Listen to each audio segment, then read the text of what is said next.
Vamos fazer nossa oração para iniciarmos, mais um dia de estudo, que possamos fechar os nossos olhos, nos ligar ao mais alto, compreendendo o poder e o valor das nossas ações e nossas vidas. Em nossa caminhada, nós nunca estamos sozinhos, sempre somos amparados. Mas mesmo assim, são as nossas escolhas que ditarão quais caminhos nós trilharemos. Então, que possamos compreender a nossa responsabilidade diante das escolhas que fazemos, entendendo que as consequências de nossas ações não são punições, apenas oportunidades de aprendizado. Então, que hoje possamos aprender um pouco mais. Obrigada, Mestre Jesus, por essa oportunidade divina, que assim seja. Bom, boa noite novamente. Hoje nós vamos conversar sobre zoantropia. Provavelmente tem alguém aqui que nunca ouviu falar ou só ouviu por alto a respeito, do que seria zoantropia. Mas antes de eu entrar no tema em si, eu queria rever alguns conceitos com vocês que são importantes para que a gente possa entender o nosso tema de hoje. Alguns desses conceitos que eu vou falar aqui já foram abordados em palestras anteriores, inclusive na palestra da sexta passada, que foi sobre a ovoidificação. Mas já foi abordado em vários momentos, quando falamos sobre perispírito, quando falamos sobre energia, quando falamos sobre psicosfera. Em vários momentos são abordados informações que são importantes para que a gente entenda o tema de hoje, então eu vou só rever alguns pontos principais para que ninguém fique em dúvida. Primeira coisa que a gente precisa lembrar é que tudo no universo, com exceção dos espíritos, é feito de matéria. Então, quando Deus cria o universo, ele cria o universo criando os espíritos, que é o princípio inteligente do universo, e a matéria. Essa matéria, primordialmente, ela era extremamente sutil, extremamente fluida, imperceptível, vamos colocar assim para nós, que seria o fluido cósmico universal. Então, ela é o primórdio da matéria. E a partir da manipulação, das transformações desse fluido cósmico universal, que nós vamos tendo vários tipos de matéria, que vão se modificando em forma, em densidade, até alcançar a sua forma mais bruta. E quando eu falo bruta aqui, não seria a bruta de original, e sim bruta realmente de mais densa, que é a matéria carnal, essa que nós convivemos aqui no plano material. Então, quando nós usamos o termo matéria dentro do espiritismo, nós estamos falando desde o fluido cósmico universal, que é o primórdio da matéria, todos os seus intermediários, até a matéria carnal. Essa matéria que nós temos aqui, que forma as cadeiras, o computador que nós estamos assistindo, tudo que é visível, mensurável àqueles que estão encarnados. A questão é, por mais que nós encarnados só percebamos, só sejamos capazes de mensurar, de perceber com mais clareza essa matéria mais densa, nós também estamos em plena conexão com essa matéria menos densa. Todos aqueles intermediários que são muitas vezes invisíveis aos nossos olhos, nós não conseguimos ver, não conseguimos sentir, não conseguimos perceber. Essa matéria mais sutil não é o fluido cósmico universal, já é uma transformação desse fluido cósmico. Essa matéria intermediária nós vamos chamar de fluidos espirituais, porque fica mais fácil de compreender. E esses fluidos espirituais, entre eles, existe um fluido chamado fluido perispirídico, que é aquele que forma o nosso perispírito. E para quem não lembra, o nosso perispírito é o corpo que nós temos que liga o espírito ao corpo carnal. Então, quando encarnados, temos o nosso corpo carnal, o nosso corpo perispirídico, o perispírito, e a nossa essência, que é o espírito. Ao desencarnarmos, enquanto, né, ainda estamos num patamar evolutivo relativamente baixo, como é o nosso caso, né, estamos ainda longe de sermos espíritos puros, nós ainda, mesmo no plano espiritual, nós ainda mantemos o corpo perispirídico. Então, nenhum de nós aqui vai desencarnar e vai ficar espírito puro.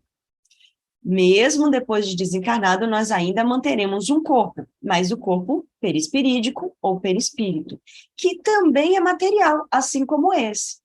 A diferença é que é uma matéria mais sutil, que para a maioria dos encarnados é imperceptível. Alguns encarnados conseguem enxergar, sentir, perceber esses fluidos mais sutis? Sim, existem alguns médiuns que conseguem perceber. Existem alguns tipos de mediunidade que dão ao médium a capacidade de perceber, pelo menos parcialmente, esses fluidos mais sutis. Em alguns casos, quando necessário. Mas para a maioria de nós só enxergamos o que é matéria densa, né? Aquilo que faz parte do plano material. A questão é, mesmo aqui estando nós encarnados, nós precisamos entender que nós temos um poder não só sobre essa matéria mais densa, mas sobre toda a matéria. No caso dessa matéria mais densa, matéria, né, do plano material, para que eu possa manipular, para que eu possa alterar a forma, eu tenho que aplicar uma força, uma ação mais intensa.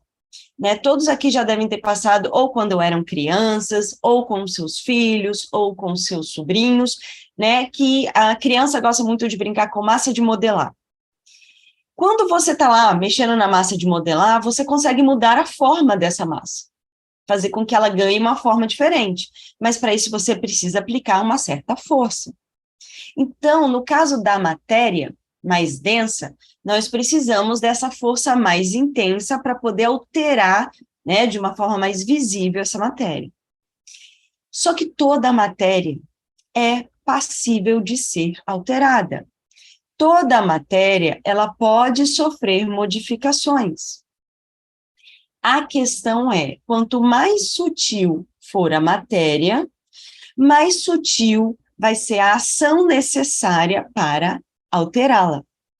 Então, enquanto eu só consigo alterar essa matéria, né, mais densa, com uma força mais densa, né, lá na massa de modelar eu tenho que ficar apertando para poder mudar a forma, a matéria mais sutil, eu sou capaz de alterar de certa forma com ações mais sutis. Que ações seriam essas? As nossas emanações, pensamentos e sentimentos. Obviamente, nós estamos num patamar evolutivo que ainda, né, somos muito brutos, vamos colocar assim, né, nós ainda não alcançamos determinado nível moral, então a nossa sutileza, ela não é lá grande coisa. Isso quer dizer o quê?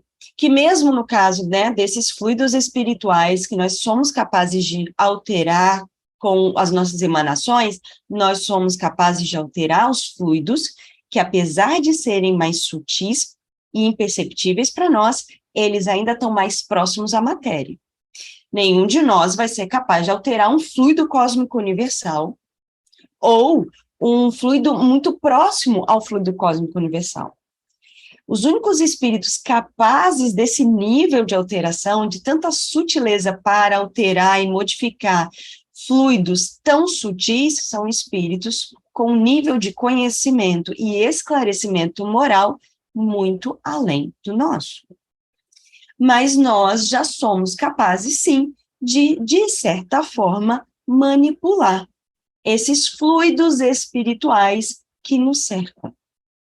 Vocês aprenderam isso, e para quem não estava aqui depois, quando essa palestra estiver, né, disponível no YouTube, vão lá e confiram, mas vocês aprenderam na palestra sobre psicosfera, que as nossas emanações, elas alteram tanto esses fluidos que, apesar de sutis, são mais próximos à nossa matéria mais densa, que nós conseguimos alterar, né, o nosso entorno, formando uma psicosfera de acordo com os nossos pensamentos, o que muitas pessoas conhecem como aura, né? Que alguns médios conseguem enxergar como aura de uma pessoa, a sua aura ela é iluminada, isso tem a ver com as suas emanações. Você consegue modificar os fluidos ao seu redor, fluidos esses que, para a maioria, são imperceptíveis, mas são manipulados por nós.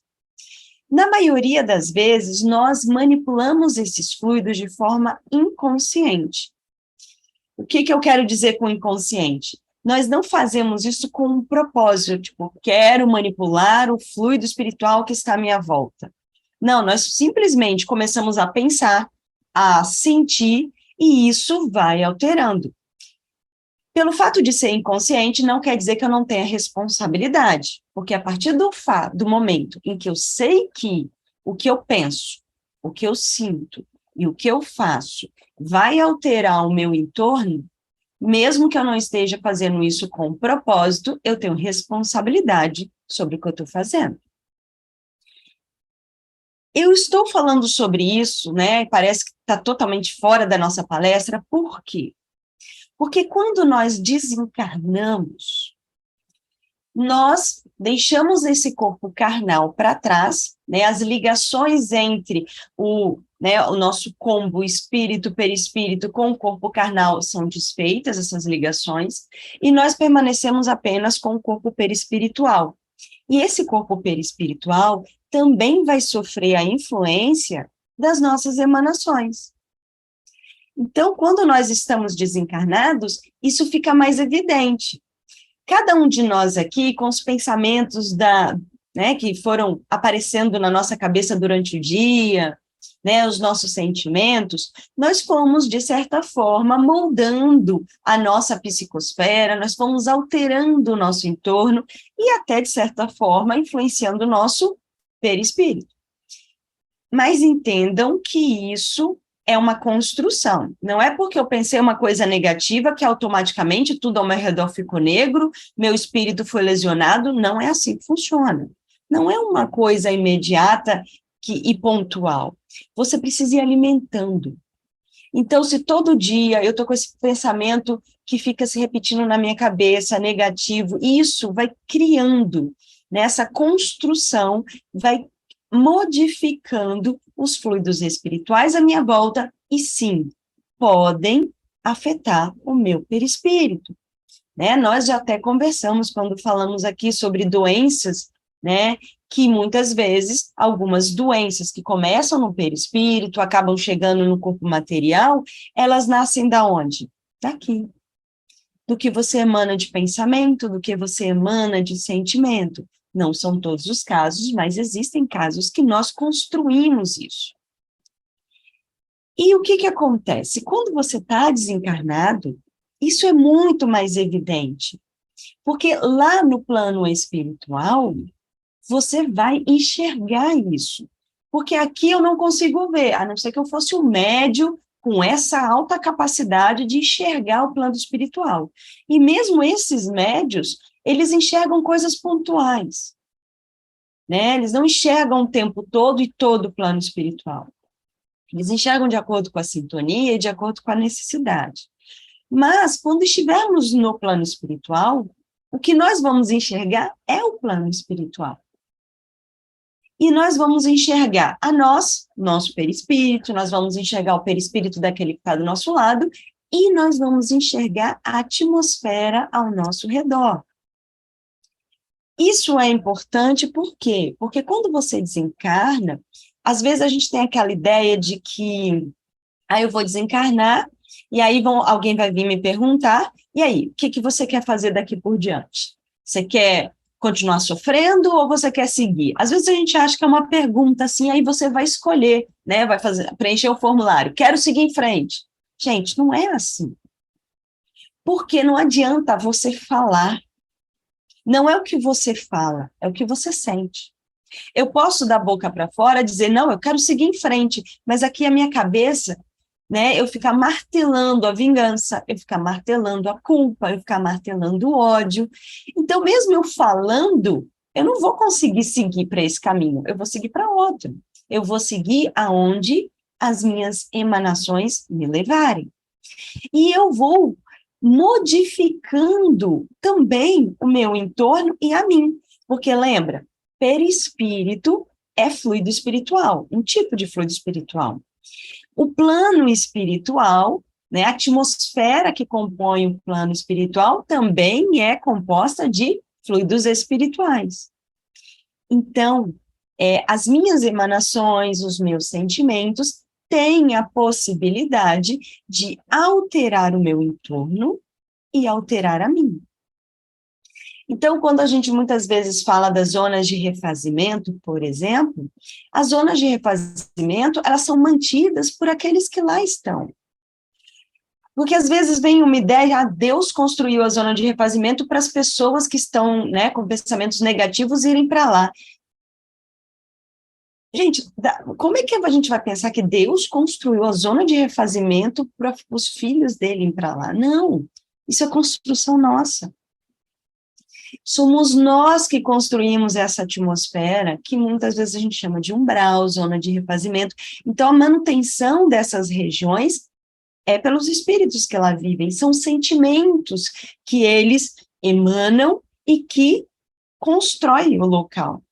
E também afetam o seu próprio perispírito. O perispírito, ele também vai sofrendo com essas emanações, porque os pensamentos e os sentimentos são capazes de manipular fluidos espirituais. E o que a gente vai ver? Depende muito de cada um, né? Mas, inicialmente, um irmão desencarnado que não aceitou o auxílio ao desencarnar, que não aceitou seguir em frente, que ficou alimentando pensamentos negativos, ele perde, não vou dizer que ele perde, mas por um tempo, ele não tem a possibilidade de reaprender a estar no plano espiritual. Porque se ele tivesse aceitado o auxílio, ele iria para um hospital, ele iria passar por um tratamento, e ele iria passar por toda uma série de estudos, em que ele ia reaprender a como estar no plano espiritual. Reaprender a viver sem precisar comer, reaprender a viver sem precisar de beber água, de tomar banho, essas coisas que são mais materiais. Então, ele vai aprendendo que ele não precisa disso. Mas quando você não aceita esse auxílio, e muitas vezes você fica um tempo até vagando, né, sozinho, você não aprende isso, então você sente fome, você sente sede, você sente sono. E a falta, né, daquilo com que você estava acostumado da matéria, vai deixando lesões no seu corpo. E aí, às vezes, a gente vê descrições de espíritos que parecem flagelados, famintos, com aspecto, né, de doentes. Esse aspecto é porque ele está passando fome, é porque ele está passando sede, é porque ele está sem dormir, é porque ele está sentindo dor. Na verdade, mas não é a falta de comida que fez isso com ele, mas a sensação que ele alimenta de fome. A sensação que ele alimenta de dor.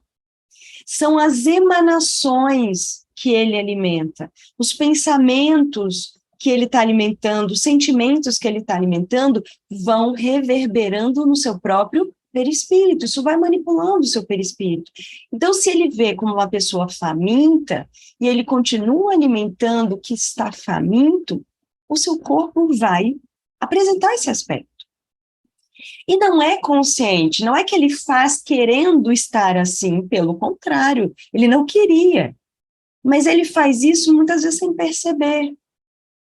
Porque ele está envolto por esses sentimentos, pelas suas vontades, né, materiais que não podem ser atendidas, e ele vai, então, deixando com que todas essas emanações não só atraiam irmãos em sintonia, auxiliem na manutenção do ambiente onde ele se encontra, mas também lesione o seu perispírito.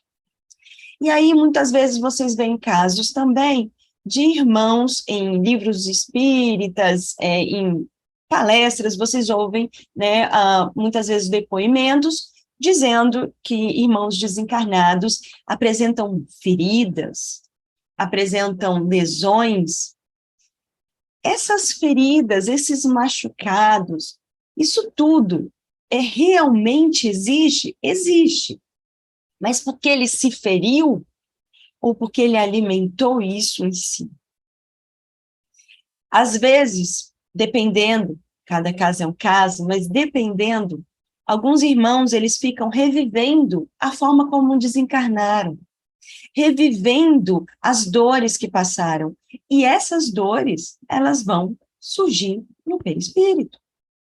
Então, se você ficar revivendo dia após dia, que foi machucado por alguém, fui machucado por alguém, eu estou sofrendo, eu sou uma vítima, e você vai alimentando, esses machucados, eles vão aparecendo realmente.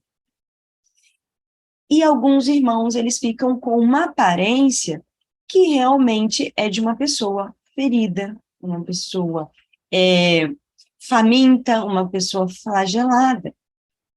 Tudo isso é uma construção.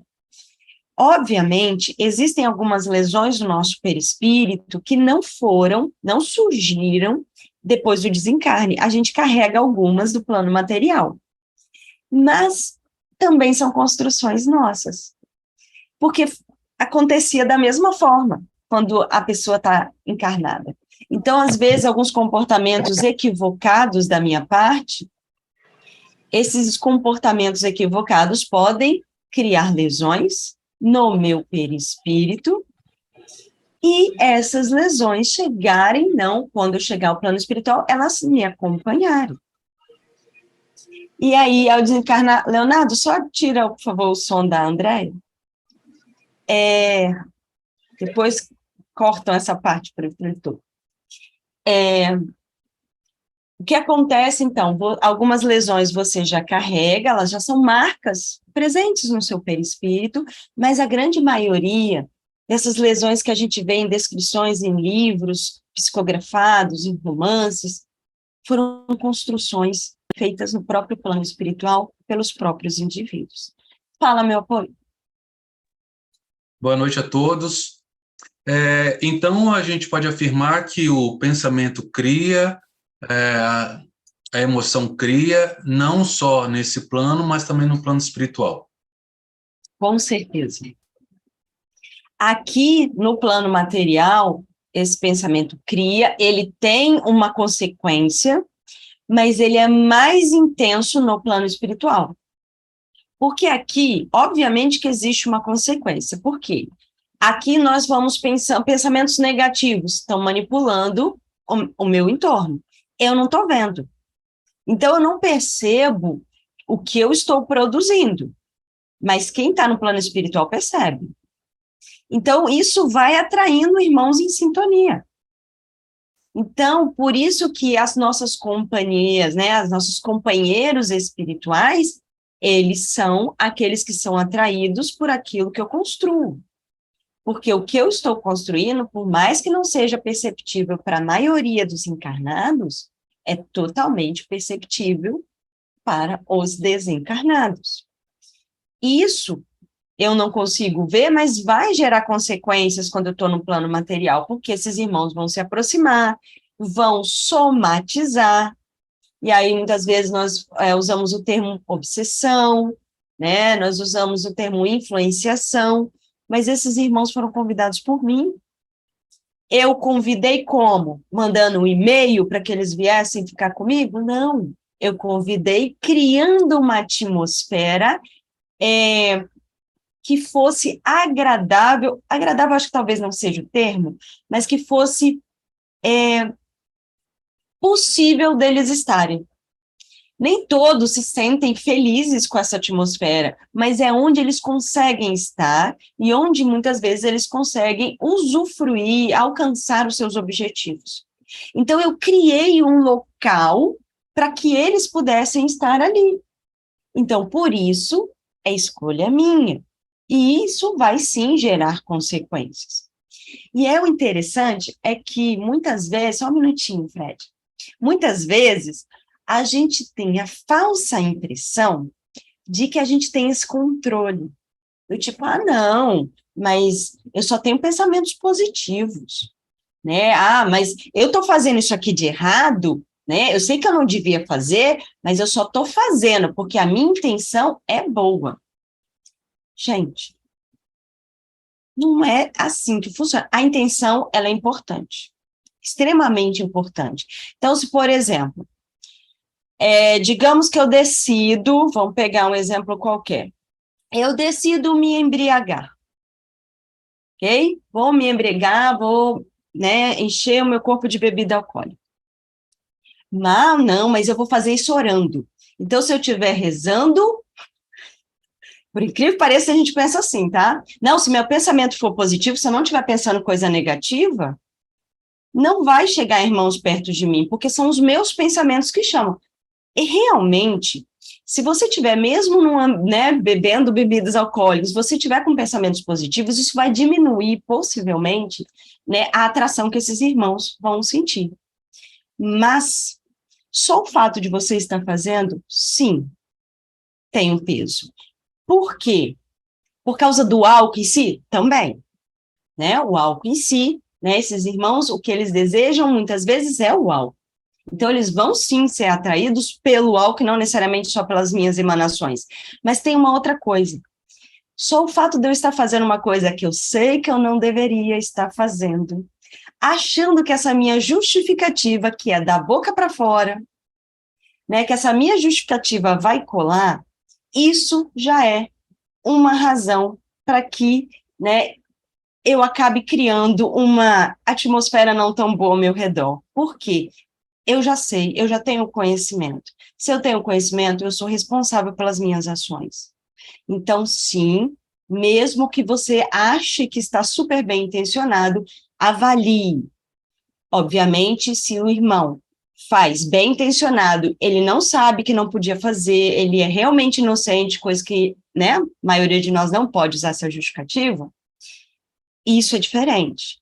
Mas se eu sei que eu não devia fazer, estou usando isso só como uma desculpa, uma justificativa para pesar menos na minha consciência, não cola, né? Não vai colar. Fala, Fred. Boa noite, Anne. Vamos lá? Primeira perguntinha. Como você falou, cada caso é um caso, mas existem casos de irmãos que estão no plano espiritual que intencionalmente conseguem manipular essas substâncias.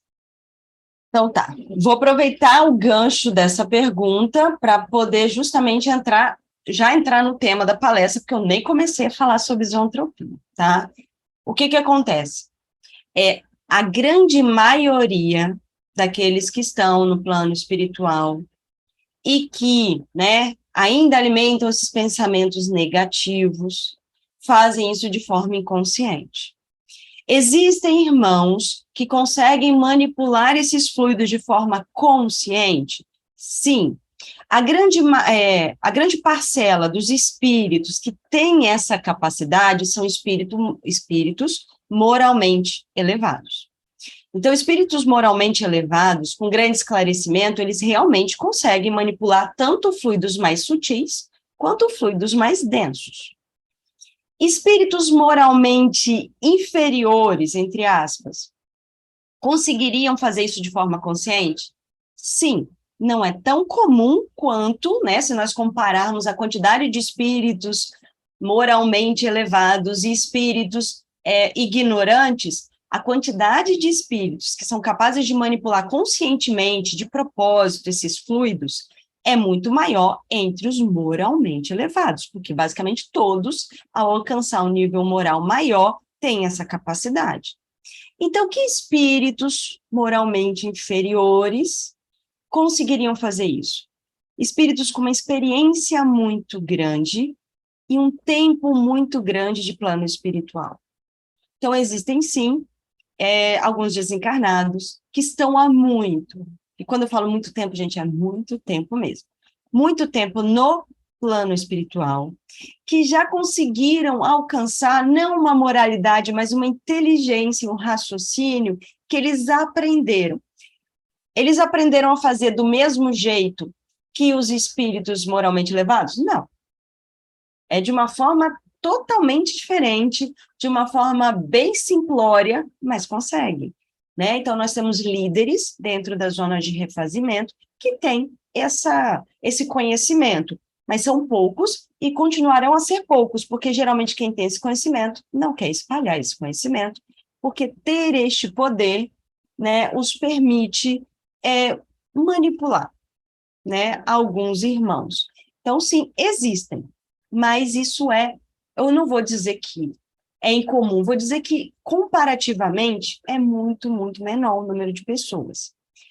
E aí, só para pegar o gancho, quando você, então, tem essa capacidade, seja consciente ou inconsciente, de manipular os fluidos espirituais, você vai alimentando os seus pensamentos. Como eu disse, você vai ficando fraco, com aparência de fome, aparência de cansado, lesões, feridas. Só que isso, dependendo do tipo de sentimento e pensamento que você está alimentando, pode chegar a patamares mais elevados. Que patamares são esses? Vocês já estudaram na sexta passada, que é a ovoidificação, que é quando o nível de alimentação, né, de pensamentos negativos, de medo, isso tudo vai criando dentro do indivíduo, né, como se ele se encasulasse. Um outro tipo é a zoantropia, que é quando o desencarnado, ele apresenta um aspecto animal, seja parcial ou total. Quando ele tem uma aparência que lembra, muitas vezes, alguma coisa animalesca ou efetivamente um animal que nós conhecemos, um animal aqui, né, do plano material. Então, são sentimentos que ele vai alimentando, mas isso precisa de tempo, e precisa de muito pensamento negativo, de muito pensamento deletério. Não é uma coisa tão simples. Por isso que não é tão comum, né? Porque o indivíduo, para chegar neste nível, ele está há muito tempo alimentando intensamente esse tipo de pensamento. Né? Eu vou explicar melhor como funciona isso, só deixar o Fred fazer mais uma pergunta.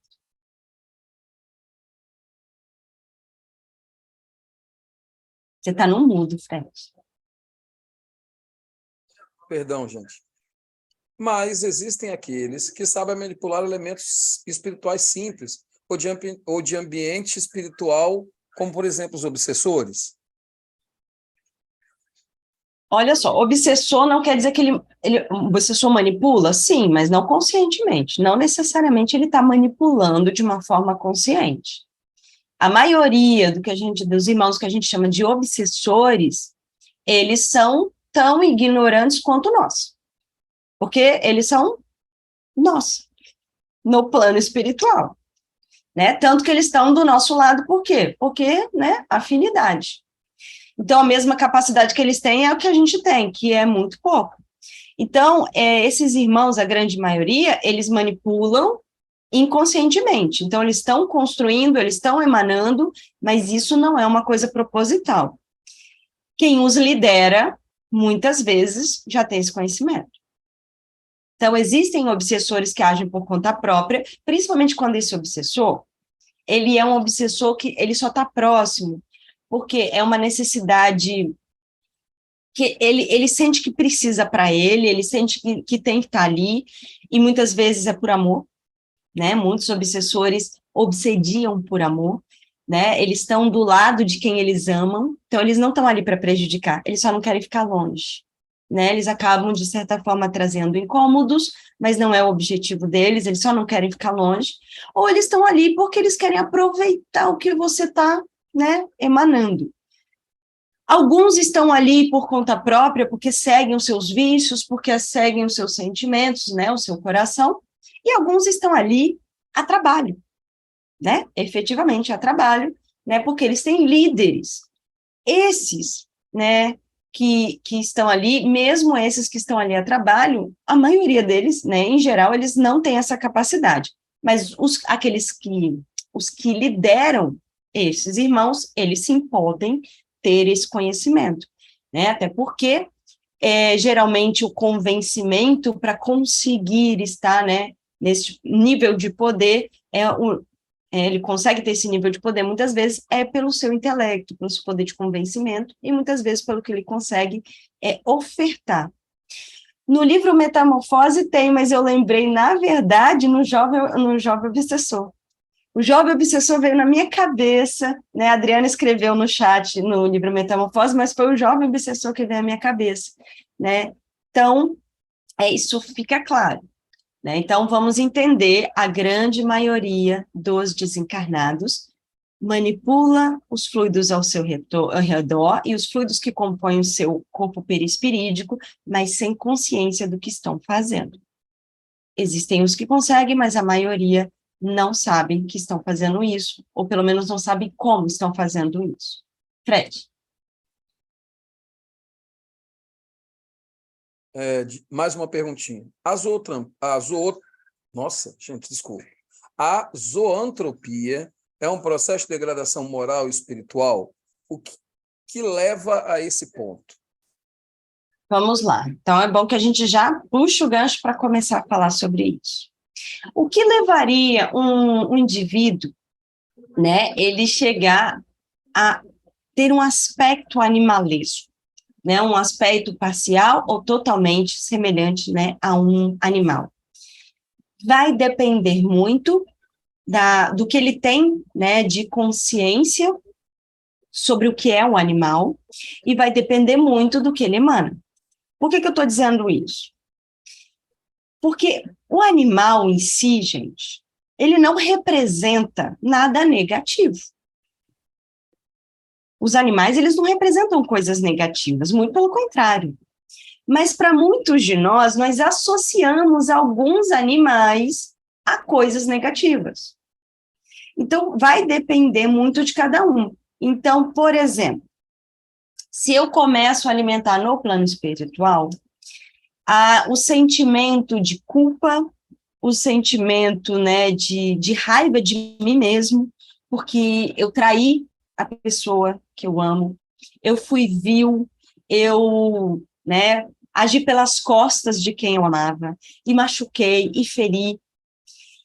Se eu sou uma pessoa que tenho, na minha cultura, no meu entendimento, a associação de que quem trai, quem é vil, quem é maldoso é uma cobra, e isso é muito cultural.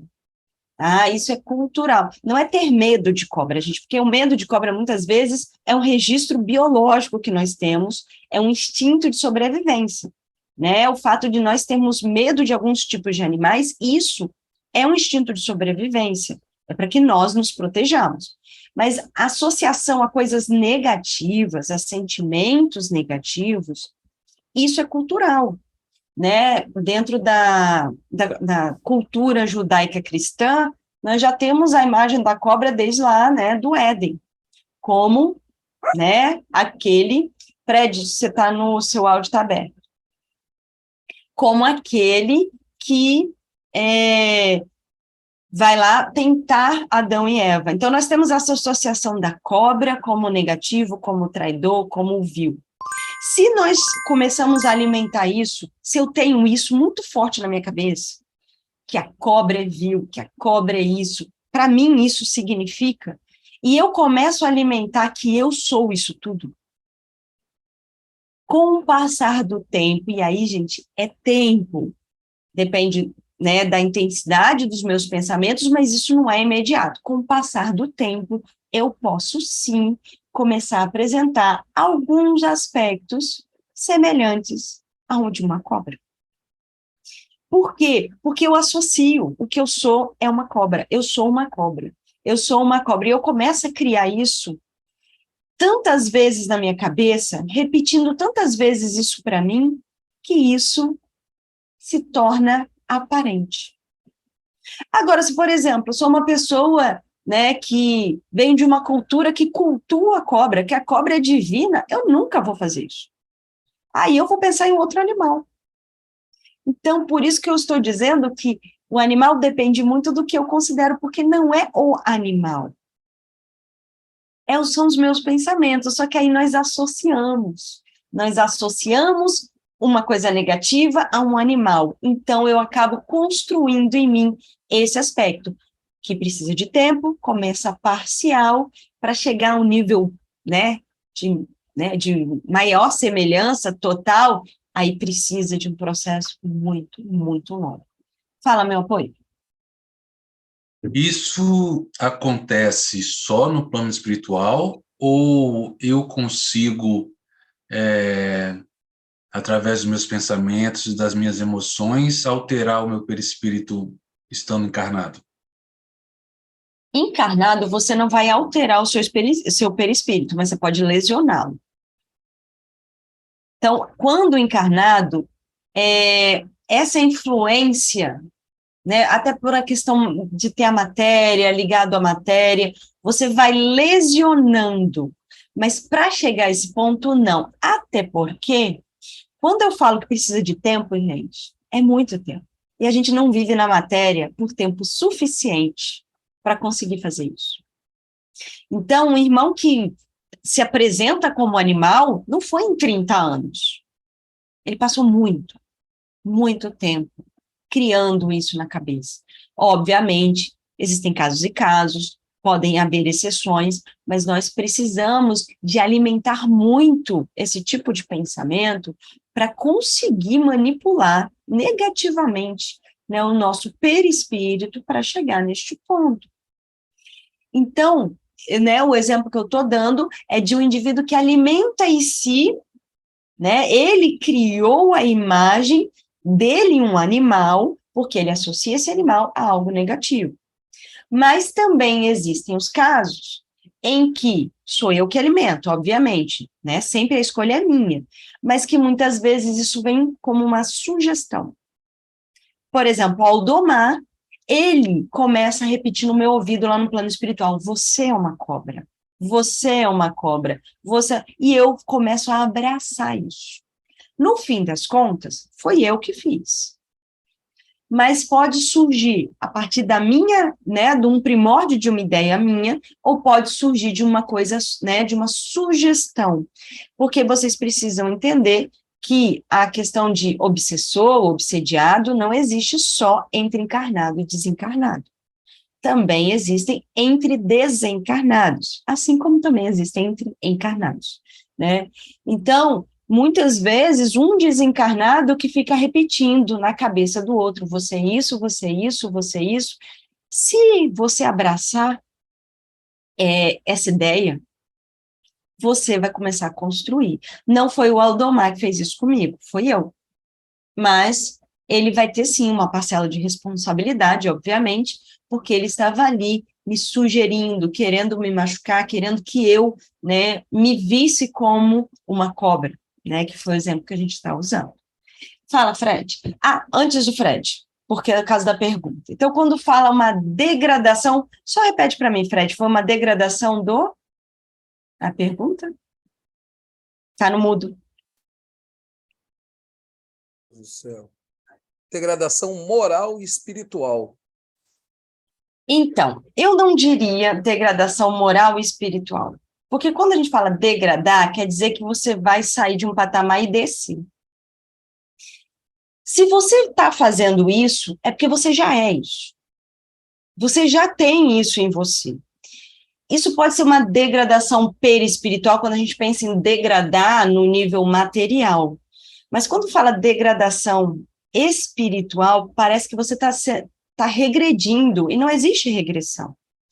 Né? De forma alguma, a zoantropia, a ovoidificação, são sinais de regressão. Não, são apenas sinais de que você ainda não aprendeu algumas coisas. Sinais, evidências das suas fraquezas. Aquela fraqueza não surgiu, aquela fraqueza já existia. é que você ainda não tinha percebido. Então, por isso que eu não gosto da degradação moral e espiritual, porque dá uma ideia de que você está retroagindo, né, que você está regredindo, e não existe regressão. É que você realmente ainda está nesse patamar, só não tinha percebido que era capaz de fazer o que está fazendo. Outra pergunta? Temos sim. Vamos lá. Qual a finalidade e intuito da zoantropia? Por que os espíritos inferiores utilizam esse processo? Aí, provavelmente, a pergunta é para aqueles que fazem conscientemente, né?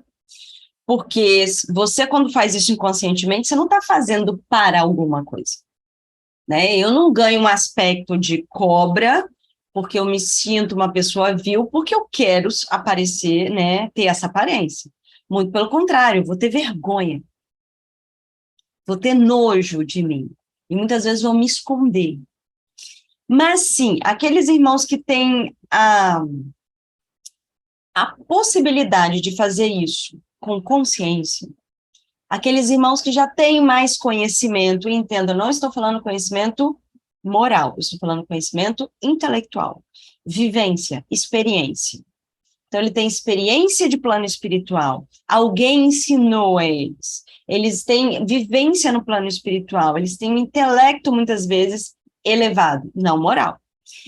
Quando ele consegue manipular para né, se apresentar como um animal, por que ele faria isso?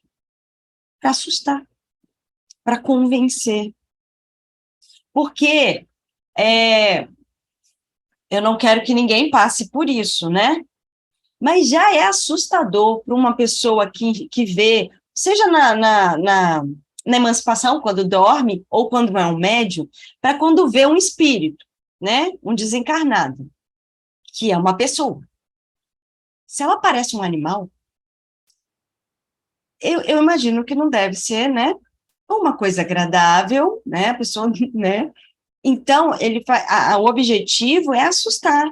E muitas vezes alcançar, né, o que ele está desejando, que é o medo, né, que é a submissão. Porque dentro né, no plano espiritual, e aí eu não estou falando só com encarnados, né? De desencarnado para desencarnado. Antigamente, nós vamos ter uma palestra, acho que é a próxima, se eu não me engano, nós vamos ter a palestra sobre escravidão no plano espiritual, tá? Mas antigamente era muito mais comum, né, a questão de espíritos manterem escravos espíritos, né, escravizados, né? O palestrante vai ter a possibilidade de explicar como isso funciona, porque não é da mesma forma que a escravidão material. Só que hoje, não estou dizendo que não exista, ainda existe, menos, muito menos. Hoje, a maioria dos espíritos que lideram dentro das zonas de refazimento, né, as regiões umbralinas, preferem ter os seus, né, os seus seguidores, seja pela confiança, né, então, assim, confia em mim, eu vou fazer o que você quer, então, né, uma troca, então, ele pelo respeito e pela confiança, ou pelo medo. Então, muitas vezes, ele não escraviza mais, ele não precisa mais de uma corrente, mas o medo é uma ferramenta maravilhosa. Porque pelo medo, você faz muita coisa que, né, talvez você não faria, ou você acha que não faria. Então, essa aparência animalesca coloca medo, assusta, e muitas vezes alguns espíritos acabam cedendo, fazendo determinadas coisas por medo. Então, isso acaba permitindo a esses espíritos alcançar seus objetivos. Obviamente, quem sou eu para dizer qual é o objetivo de cada espírito? Porque cada espírito vai saber o porquê que ele está fazendo o que está fazendo. Mas é uma forma, né? É um exemplo de um objetivo que ele pode, né, utilizar essa zoantropia quando ele tem, sim, a capacidade de alterar sua própria forma. Fred.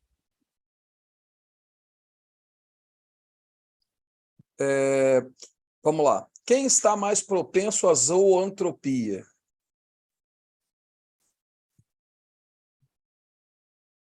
Bom, vamos lá. Quem estaria mais propenso à zoantropia?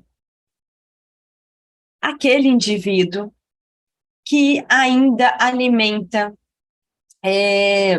sentimentos, pensamentos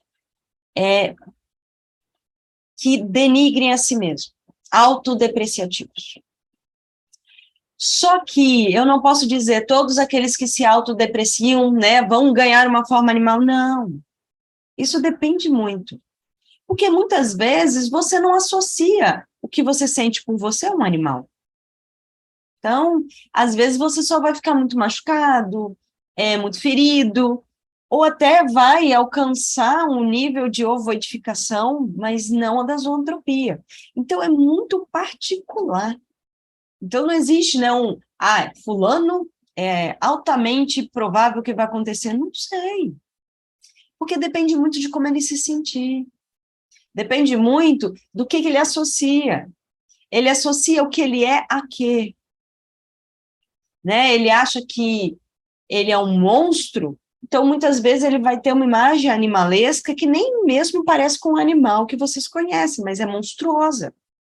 Porque a zoantropia não é só animais conhecidos. Então não é assim, no plano espiritual, um espírito tem um aspecto, aparência de um cachorro ou de um gato. Não, muitas vezes é um ser que você não vai identificar com o que ele é parecido. Ele só é monstruoso. E aí entra dentro da categoria da zoantropia, porque é o animalesco. Mas isso é muito particular. Mas vem sim da autodepreciação, da falta de auto-perdão, da falta de amor próprio, da culpa. Então, se nós que estamos aqui conversando hoje, ainda, né, obviamente todos aqui têm um pouquinho de cada um dentro de tudo isso que eu falei, mas se nós ainda temos muito peso no nosso coração da culpa, né, da falta de amor próprio, a gente tem que começar a trabalhar isso. Porque eu me sentir culpado aqui, no plano material, é uma coisa. Eu me sentir culpado no plano espiritual é outra totalmente diferente. Porque aqui eu me sinto culpado, mas mesmo assim, eu tenho pessoas ao meu redor que podem me ajudar, eu tenho pessoas ao meu redor que podem, né, fazer com que eu abstraia, pense em outra coisa, eu posso ouvir uma música. No plano espiritual, você sim, óbvio, vai ter pessoas para te ajudar, existem trabalhadores espirituais sempre dispostos a te auxiliar, mas você vai automaticamente, à medida em que você vai alimentando esse sentimento, você acaba se direcionando para um ambiente em que o que reina é a culpa. Então, diferente do que acontece aqui, que eu posso, né, me sentir muito culpado, e aí o Aldomar bate aqui na porta da minha casa e fala assim, vamos lá na fraternidade. Que aí você vai ouvir uma palestra, vai cantar uma música, e aí você vai ver que essas coisas que você está pensando vão passar. Vai lá, vamos conversar com o médio da casa. E aí eu vou, meio a contragosto, mas eu vou. Se eu estou no plano espiritual, eu sou o sentimento. Eu não vou estar num lugar em que eu não estou em sintonia. Dificilmente eu vou conseguir, alimentando a intensa culpa, entraria num lugar harmonioso. Se eu não estivesse preparado para a mudança. Entendam? Então, por isso que a gente tem que começar a trabalhar tudo isso aqui. É na matéria que a gente se prepara para enfrentar o que o plano espiritual representa. Não é que a gente tem que ter medo do plano espiritual, não é isso. É porque lá nós somos emoção, nós somos sentimentos. A carne é uma ferramenta maravilhosa para que a gente possa justamente lapidar tudo isso. Para que quando estivermos no plano espiritual, estejamos preparados para estar num lugar que possa nos auxiliar sem tanta dor, sem tanto sofrimento. Fred. Se a zoantropia é uma forma de escravidão, como se libertar? Se ela for uma forma de escravidão, como se libertar? Assim como qualquer sentimento autodepreciativo é uma forma de escravidão, porque você se escraviza a isso. Né? Todo sentimento deletério, negativo, é uma corrente que você prende nos seus próprios pés. A culpa, a raiva, o ódio são correntes que você prende nos seus pés e que não te impedem, mas dificultam você caminhar. Então, a zootropia, eu não vou dizer que ela é uma escravidão, mas ela é o resultado. Ela é o resultado de sentimentos que escravizam. Resultado de sentimentos que escravizam e que machucam, e que emanam de nós. Obviamente, as pessoas podem me odiar, as pessoas podem me julgar, mas o julgamento de ninguém, o ódio de ninguém tem o poder sobre mim que o meu julgamento tem, que o meu ódio tem. Então, como se libertar? Olhando para si. Primeiro, entendendo que nós somos seres falíveis. Nós vamos falhar. Sim, nós vamos. Não queremos, vamos tentar não falhar, mas vamos falhar. Estamos em processo de aperfeiçoamento. Então, se perdoem, mesmo que o outro não consiga te perdoar. Mesmo que você tenha machucado alguém e o outro não conseguiu te perdoar, eu não estou dizendo para você relevar, eu não estou dizendo para você ignorar o que você fez. Não. Se responsabilize. Eu fiz, eu sou responsável, eu vou tentar fazer diferente, eu vou tentar amenizar de alguma forma os resultados da minha ação, mas eu não preciso me autoflagelar. Eu não preciso me machucar tanto ao ponto de mudar o meu perispírito com tantos pensamentos negativos. A zootropia, né, é um caso extremo, assim como a ovoedificação que vocês estudaram na sexta passada, são casos extremos. Mas a gente faz a mesma coisa, só que não nesse nível. Nós fazemos no nosso dia a dia, quando não nos perdoamos, quando, né, alimentamos sentimentos negativos desnecessários. Tal, como, né, o Aldomar perguntou e eu respondi, a gente não vai transformar o nosso perispírito em algo animalesco, não. Mas eu vou lesionar ele. De alguma forma eu vou lesionar. E essa lesão eu vou carregar com ela, vou carregar comigo.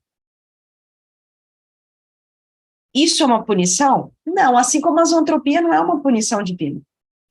A pessoa foi uma pessoa vil, ela vai, né, automaticamente ser uma cobra. Não, não é uma punição. É uma coisa que você constrói, que é permitido por quê? Porque você aprende. Vivenciar essa situação, você aprende. Vivenciar as lesões que você causou no seu próprio perispírito, pelas suas atitudes inconsequentes, pelos seus pensamentos negativos, isso é aprendizado. Se nós não tivéssemos as consequências para as nossas ações, a gente ia continuar errando.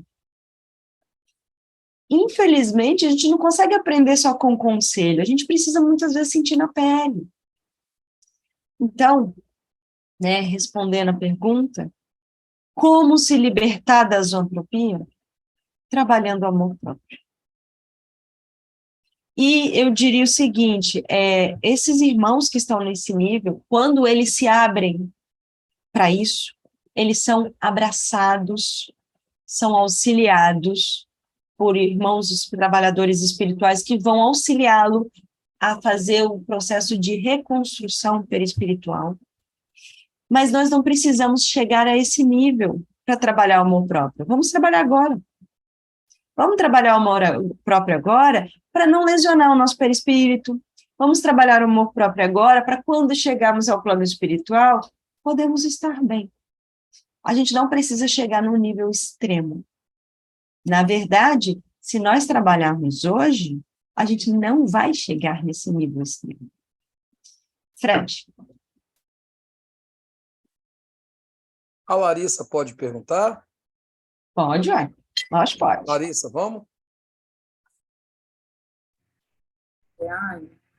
Oi. Eu estava aqui pensando, né? Porque você falou assim que essas pessoas com um intelecto maior, elas fazem conscientemente. Aí, antes de você falar isso, eu estava pensando assim, gente, mas para isso acontecer, deve faltar um pouco de inteligência, né? Porque, não sei, é muito bizarro pensar que a pessoa vai virar uma cobra. E aí eu fiquei assim, será que isso não acontece mais com aquelas pessoas, não sei, talvez que frequente aquelas igrejas que pregam que a gente não é merecedor, que a gente, que nós somos pecadores, e sabe, fica enfiando esse negócio na nossa cabeça? Não, isso não é de um grupo ou de um outro grupo, porque depende muito de cada um. Tem muitas pessoas dentro do espiritismo que, quando se depararem lá com seu planejamento reencarnatório, descobrir o que tinham planejado e o que fizeram, vão alimentar a culpa e vão se achar não merecedores do mesmo jeito. E talvez o peso seja até maior, porque eles vão falar assim, eu sabia que não devia ter feito isso. Mas Eu aí, aprendi que não devia ter feito isso. mas Fala. aí a pessoa vai sofrer pela culpa, mas chegar a se tornar uma forma de um animal é o extremo do extremo do extremo, não? Sim, é o extremo do extremo do extremo. Mas isso não acontece do dia para a noite. E outra coisa, a pessoa ela não alimenta, eu vou ser uma cobra. Não é, meu pastor disse que se eu fizer errado, eu vou ser. Não. Os pensamentos é inconsciente. É inconsciente. Então, não é uma coisa, eu estou fazendo isso porque alguém me disse que se eu chegasse no plano espiritual, eu... Não. Existem alguns casos em que a pessoa acaba alimentando, né, que falaram para ela que se ela fizesse, chegasse quando ela desencarnasse, ia acontecer isso com ela. Pode ser. Mas muitas vezes é uma coisa inconsciente. Vamos pegar um exemplo.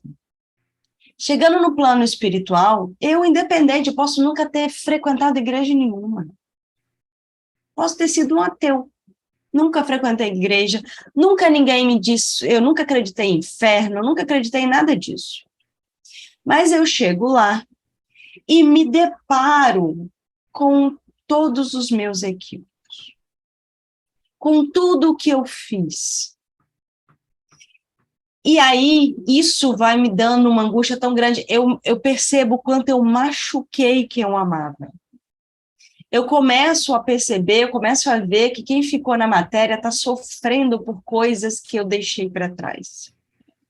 E eu vou entrando nesse ciclo vicioso de culpa, de raiva, de ódio, que eu posso mudar a minha forma, mas aí entenda, não precisa ser uma cobra, pode ser simplesmente algo deformado, e ainda vai entrar na zoantropia. É porque a gente eu usei o termo da cobra para ficar mais claro, mas não precisa ser um animal.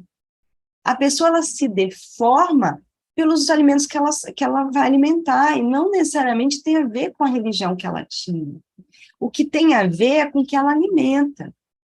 Então, não importa se você é espírita, ateu, evangélico, não importa. Porque é a culpa, é a não aceitação, é a falta de amor próprio. Isso é que vai fazer. E outra coisa, tem determinados sentimentos que também podem afetar o seu perispírito negativamente ao ponto de ficar, né, numa forma mais deformada e até animalesca, que não necessariamente é a culpa. O ódio pelo outro também faz isso. A raiva também faz isso. O desejo de vingança também faz isso. Talvez você não fique com o formato de uma cobra, mas fique com o formato demoníaco. Então, muitas pessoas que dizem ver demônios, eles não estão vendo demônios, né, gente? Eles estão vendo irmãos com um aspecto demoníaco. Esse aspecto pode ser tanto uma interpretação do encarnado, aí a gente precisa entender, porque às vezes o irmão desencarnado nem tem aquela cara, né? O seu medo é tão grande, tão grande, tão grande, que você interpreta o que você está vendo daquele jeito, tá? Mas às vezes é a aparência que ele tem. E essa aparência foi construída porque ele foi alimentando o ódio, a vontade de machucar o outro, e ele associa isso a uma coisa demoníaca. Então, cada caso é um caso. Mas o meu objetivo geral, né, ao conversar com vocês, é que a gente entenda primeiro, esses irmãos não são inferiores a ninguém. Esses irmãos, eles precisam só de ajuda, assim como todos nós precisamos. No momento certo, eles vão se permitir receber essa ajuda. Tanto aqueles que fazem conscientemente, quanto aqueles que fazem conscientemente para machucar. Eles vão ter um momento em que eles vão se abrir e falar assim, eu não quero mais essa vida. Vão receber o auxílio. E vão seguir em frente. Outra coisa, se você acredita que já viu, entenda, estes irmãos, eles não são capazes de machucar a vocês, a não ser que vocês queiram. Lembra? Obsessor, obsediado. Primeiro convite quem faz somos nós.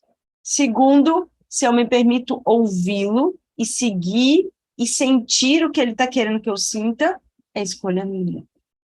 Então, muitos desses irmãos, eles acabam, muitas vezes, aparecendo, alguns encarnados têm a visão de enxergá-los, e isso assusta, e eles são taxados como isso ou como aquilo. Não. Eles são seres humanos, que estão num aspecto diferente, por questões, por escolhas, mas que merecem e precisam de ajuda. Então, eles não precisam ser motivo de medo, de raiva, eles só precisam de ajuda. Fala, Fred. A Adriana pode perguntar? Lógico que pode. O que aconteceria se eu falasse não? Mas é uma forma de... Eu estou brincando. Pode perguntar. Bem, eu tenho 3 perguntas. Diga. Se eu puder, eu respondo. Se eu conseguir... Vai conseguir, com certeza. Você falou que a espiritualidade amiga, ela consegue ajudar estes irmãos quando eles abraçam o amor próprio e outras tantas, né, tantos sentimentos positivos para eles. Mas dependendo do estado deste irmão, a gente poderia dizer que haveria necessidade da reencarnação para uma nova moldagem do seu perispírito? Toda vez que um desencarnado ele chega num nível em que tudo que ele está vivendo não está trazendo mais aprendizado e só prejuízo, aí é necessário uma intervenção. Então, os trabalhadores espirituais, eles sempre tentarão intervir o menos possível. Eles só intervêm quando eles percebem que a situação não está trazendo aprendizado. Na balança, aprendizado e prejuízo, o prejuízo está maior, haverá intervenção por bondade, por justiça divina. Então, sim, esses irmãos, então, serão recolhidos e muitas vezes precisarão de um reencarne compulsório ou de um tratamento extremamente longo nos hospitais espirituais, para que ele possa, sim, ter uma consciência de si e poder fazer uma escolha, né, sabendo exatamente o que está acontecendo. Então, para que ele possa ouvir, para que ele possa ter a possibilidade de ter a consciência de que o que ele está fazendo é muito ruim, que ele tem que mudar, muitas vezes é necessário de uma intervenção mais intensa, né, mais firme da espiritualidade. Então, sim, isso acontece. Pode perguntar. Quando você fala a respeito, né, dessa zoantropia,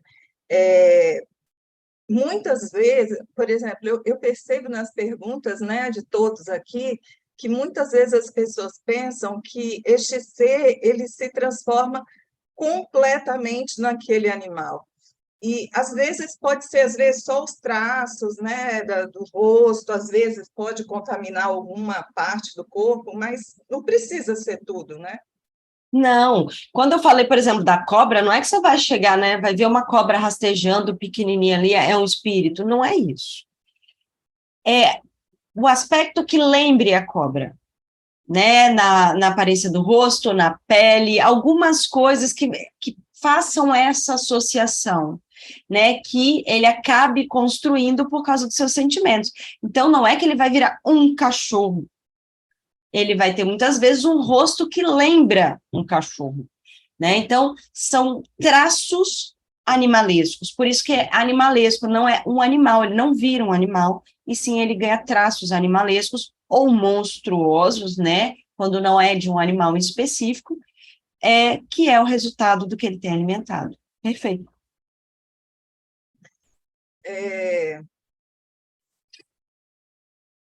Eu fiz até uma brincadeira, né, com o Fred, fiz uma pergunta para o Fred, depois eu falei, não, não pergunta não, mas eu vou perguntar assim mesmo, porque eu acho que a sua resposta vai ajudar muito a nós que somos viciados em, às vezes, nos nominarmos de animais, do tipo assim, nossa, como eu sou burro, nossa, como eu sou isso, nossa, como eu sou aquilo.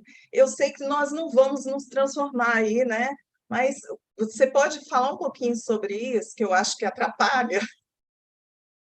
Então, lá no início eu falei, né, que por que aparência animal? Porque nós começamos, animal não é negativo, os animais são positivos, eles estão aqui para crescer, para evoluir e para nos ajudar.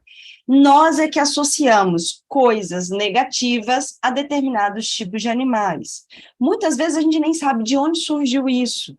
Tem um porquê, né? Culturalmente surgiu em um determinado momento, mas a gente não precisa mais disso, né? Então, uma pessoa que tem pouco conhecimento é uma anta, uma pessoa que é teimosa é um burro. Gente, primeiro que a anta nem é, né?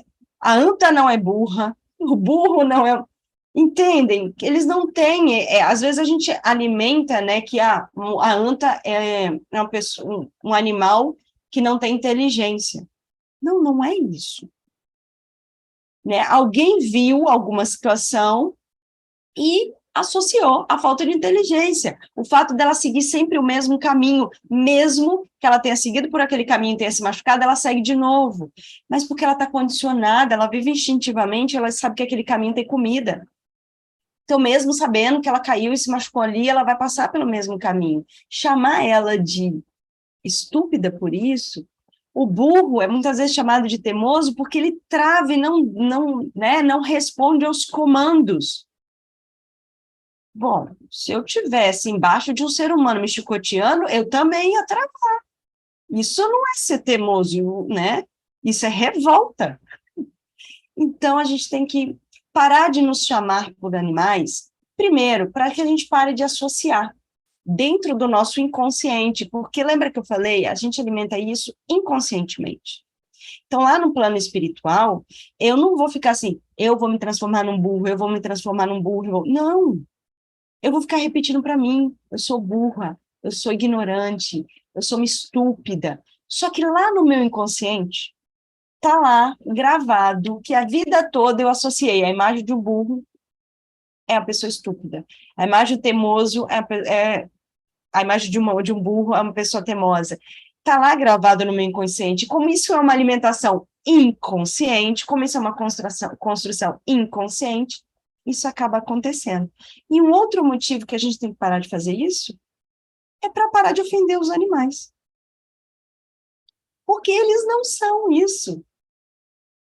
Né? Eles não são o que nós estamos nomeando. Né? Até porque, mesmo que eles tenham determinadas ações que nós consideramos como estúpidas, olha o nosso patamar evolutivo e o deles. Se eles fazem, eles têm a desculpa que não têm o conhecimento. A gente não tem essa desculpa. Então, é mais fácil a gente chamar, desculpa aí, mas é mais fácil a gente virar para o burro quando ele fizer alguma coisa errada, chamar ele de humano. Eu acho que é mais ofensivo, dependendo. Porque ele não tem a consciência. Né? Então, vamos parar com isso. Os animais não têm que estar ligados a coisas negativas. Eu não estou dizendo que as pessoas agora têm que abraçar as baratas, as cobras, não é isso. O medo, a fobia é respeitável, tem um porquê para cada um. Mas não precisa a gente ficar alimentando coisas negativas ligadas a nenhum ser vivo, nem animal, nem planta e nem outro ser humano. Certinho? Fred, tem mais? Eu tenho mais 3, quer dizer, 4 com essa. Vamos lá. O encarnado pode contribuir com essa modificação perispiritual do desencarnado?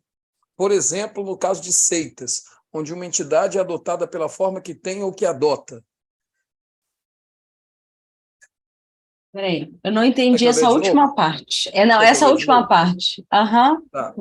Por exemplo, no caso de seitas, onde uma entidade é adotada pela forma que tem ou que adota. Tá, eu vou interpretar esse que tem que adota do jeito que eu amo. Existem algumas culturas, religiões, que têm algumas figuras animalescas.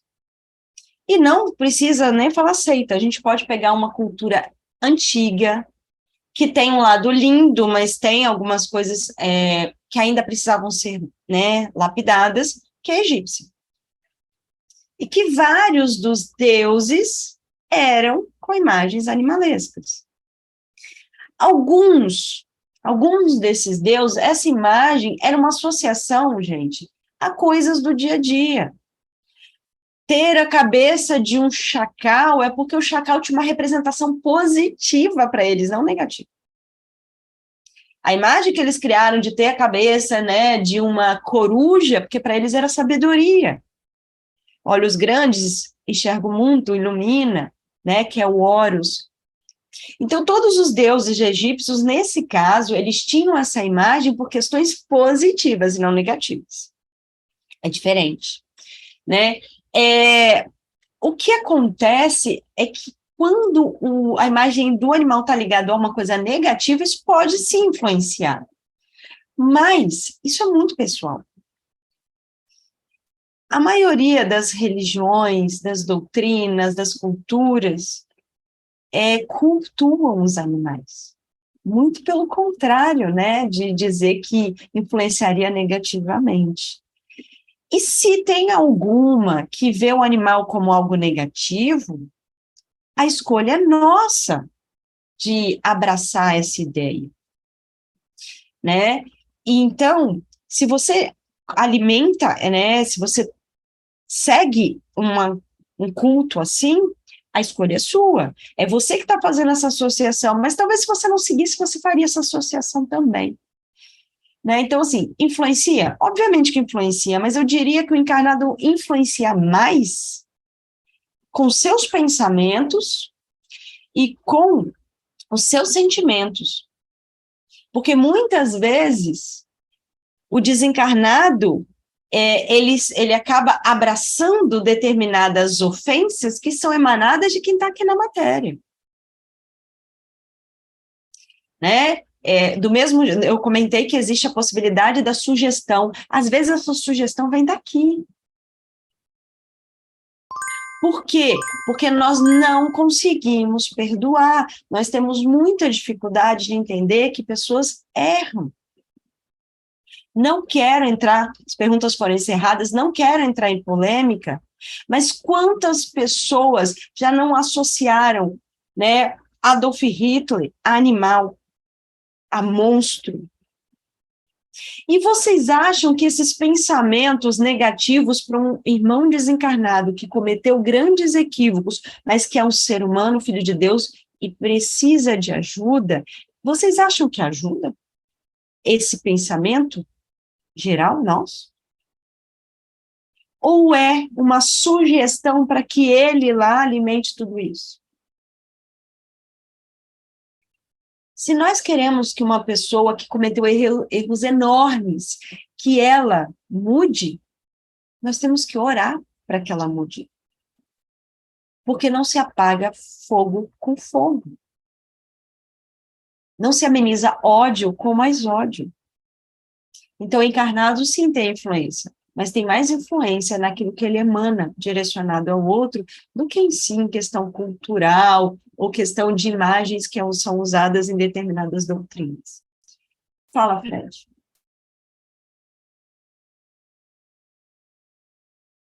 Eu tenho mais três perguntinhas, tá bom? Pode Vamos lá. falar. Eu acho que essa você já até comentou, mas é a seguinte: como se faz o acolhimento de um irmão nesse estado de... Nossa, como se faz o atendimento desse irmão no estado de zootropia? Depende, como eu disse, se for um caso muito extremo, ele vai ser levado sem nem mesmo, né, ter essa escolha em si, e dependendo do nível, ele nem vai conseguir fazer essa escolha, porque, né, ele não vai estar em condições de escolher, mas ele é levado para um hospital com muito carinho, sem medo, sem desrespeito, sem julgamento, e vai ser levado, vai ser tratado, vai ser trabalhado. Se precisar de um reencarne para poder trabalhar o seu perispírito, vai acontecer, com todo amor e com todo carinho. Sempre, independente se em estado de ovoidificação, de isotropia, ou se simplesmente machucado. Todos nós, quando precisamos, recebemos um auxílio. Diga, Fred. Mais umazinha. Vamos lá, mais umazinha. Zoantropia é loucura, maldade, magia negra ou fuga das culpas? Eu acho que nenhuma dessas. Não é maldade, porque maldade é relativo, né? Não é maldade, é talvez ignorância.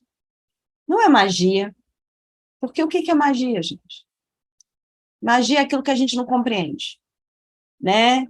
Até bem pouco tempo atrás, se nós contássemos para alguém que estaríamos conversando por meio de um aparelho, onde teriam várias janelinhas e eu estaria falando com uma pessoa que está em outro estado, alguém ia falar que eu sou um feiticeiro.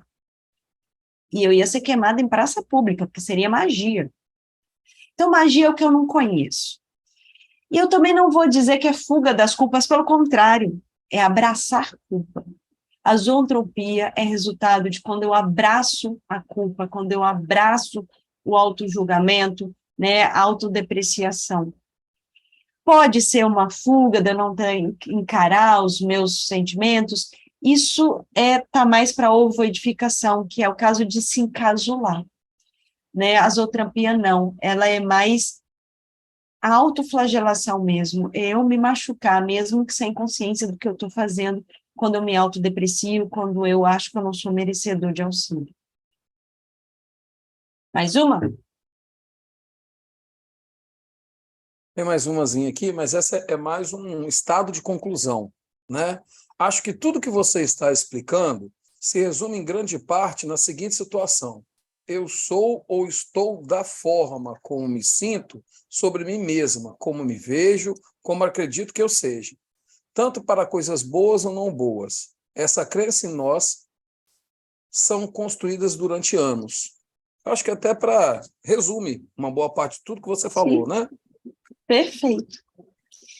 Então, posso fechar?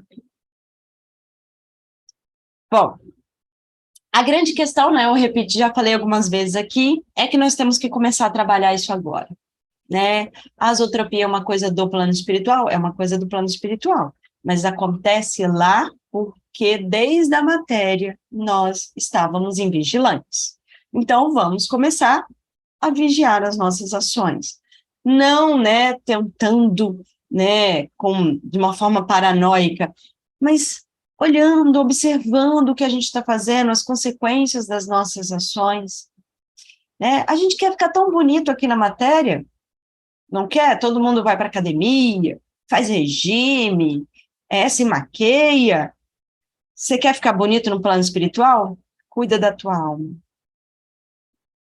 Porque lá não vai adiantar maquiagem. Não vai adiantar academia e não vai adiantar, né, você colocar um filtro. Lá, a sua beleza é o que está no seu coração.